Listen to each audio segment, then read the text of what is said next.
नमस्कार, बहुत स्वागत आपका न्यूज 18 राजस्थान में। बात अंता के रण की। अंता उपचुनाव के लिए मतदान जारी है और अब तक 29.86% मतदान हो चुका है।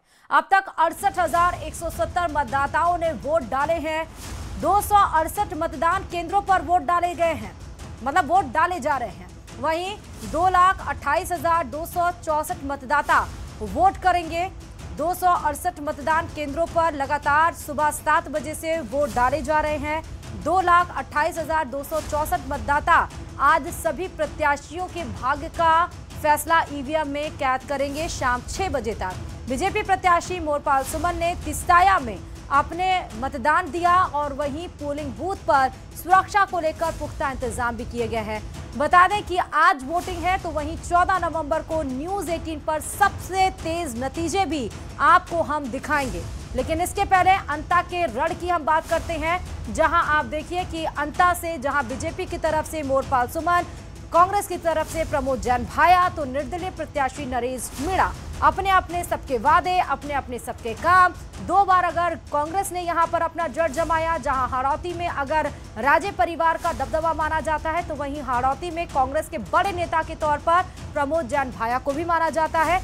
तो वहीं अगर कांग्रेस ने 2 बार अपना जड़ जमाया है, तो बीजेपी भी पीछे नहीं रही है। 2 बार बीजेपी भी यहां से जीती है परसिमन के बाद से। तो वहीं निर्दलीय प्रत्याशी के तौर पर खड़े हुए नरेश मीणा, वो दोनों का खेल बिगाड़ने के लिए तैयार है, ऐसा कांग्रेस कह रही है। वहीं बीजेपी कह रही है कि कांग्रेस का खेल नरेश मीणा के वोट बिगाड़ सकते हैं। अब देखना होगा कि कौन किसका खेल बिगाड़ता है। 14 तारीख को ये साफ हो जाएगा। लेकिन इतने दिनों का जो होमवर्क चल रहा था, आज एग्जाम है और रिजल्ट का दिन 14 तारीख बताया जा रहा है। जी हाँ, हम आपको अलग अलग पोलिंग बूथ से आप देखिए कि जो लोग अपने मताधिकार का प्रयोग कर रहे हैं। एक तरफ 3 तो वैसे अगर आप देखें तो डिसाइडिंग फैक्टर्स माने जाते हैं, चाहे वो माली समाज हो, चाहे वो धाकड़ समाज हो, चाहे वो मीणा समाज हो। लेकिन अंता में ये भी माना जाता है विशेषज्ञों के द्वारा, राजनीतिक जानकारों के द्वारा कि यहाँ पर व्यापारी और जो किसान है वो जीत के निर्णायक की भूमिका में नजर आते हैं।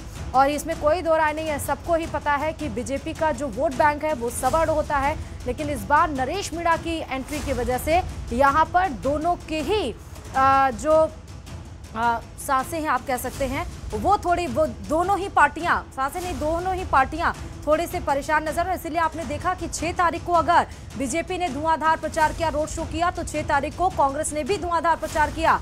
सचिन पायलट यहां रोड शो करते हुए नजर आए। 9 तारीख को अगर बीजेपी ने यहां पर धुआंधार प्रचार किया, रोड शो किया आखिरी दिन, तो वहीं कांग्रेस भी पीछे नजर नहीं आई। देखिए, ज्यादा और जानकारी के साथ हमारे सहयोगी आसिफ जुड़े हुए हैं, लेकिन इस पर हम चर्चा भी करेंगे। हमारे साथ सुरेश गर्ग जी, जो कि प्रवक्ता बीजेपी है, बहुत स्वागत है आपका सुरेश जी। राजेंद्र आर्य, प्रवक्ता कांग्रेस, आपका भी बहुत स्वागत है। लेकिन सबसे पहले रिएक्शन हम आसिफ से लेते हैं। आसिफ, पोलिंग बूथों पर अभी तक 25% लगभग वोटिंग कास्ट हो चुका है। अभी क्या हाल है? अभी क्या जनसंख्या बढ़ रही है?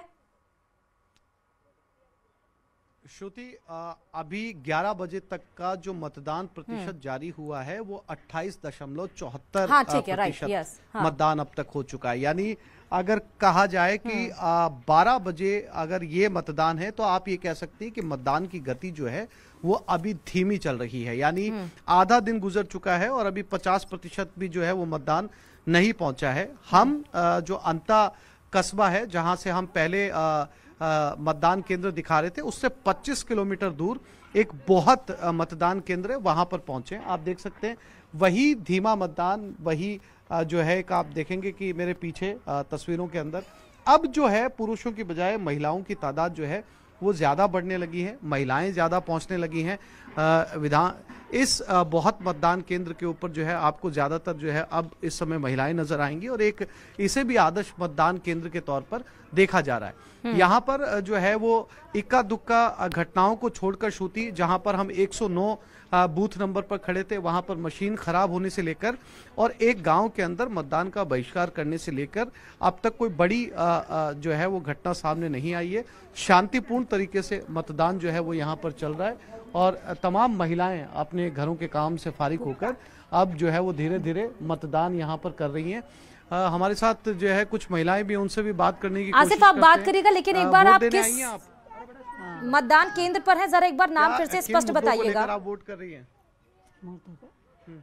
ये बहुत मतदान केंद्र, इसका नाम है बहुत जी। ओके। इसे ये अंता से, हाँ जी, ये 25 किलोमीटर दूर है। काफी सारी महिलाएं हैं जो है वो मतदान करने के लिए यहाँ पर पहुंची है। माता जी, मतदान कर दिया या करेंगी अभी?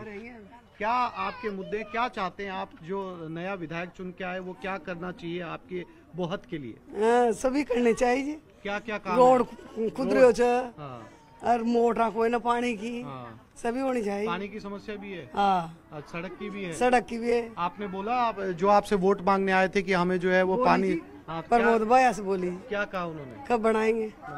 ये कुछ महिलाएं हैं, वही श्रुति जो हम सुबह से बात कर रहे हैं, यही कहना है उनका कि जो सड़क है, पानी है, ये बड़ी समस्या है। और जितना हम घूमे हैं श्रुति, मैं बताऊं कि सुबह से मैं अलग अलग मतदान केंद्रों पे गया हूं, और सबसे बुरी समस्या अगर मैं कहूं यहाँ पर सड़कों को लेकर है, वाकई बहुत ज्यादा है।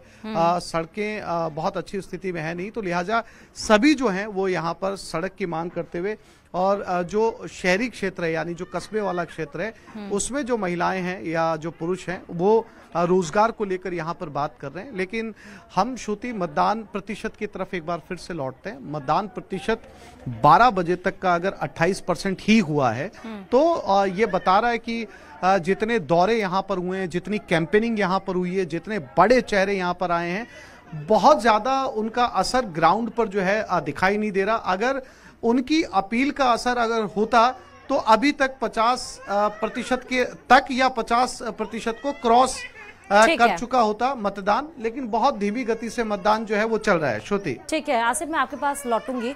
राजेंद्र आर्या जी और हमारे साथ सुरेश गर्ग जी जुड़े हुए हैं। सुरेश गर्ग जी, कमललाल मीणा आपसे ही थे, आपकी ही पार्टी से थे, वो रहे यहाँ पर, हालांकि विधायकी उनकी निरस्त हुई 20 साल मामले में, खैर उसको छोड़िए। लेकिन यहाँ पर देखिए स्थानीय मुद्दे ही हैं, सड़क, पानी, बिजली और शमशान घाट। इसको लेकर सांकली में तो आप सोचिए कि मतदान का बहिष्कार भी किया गया। सुरेश गर्ग जी,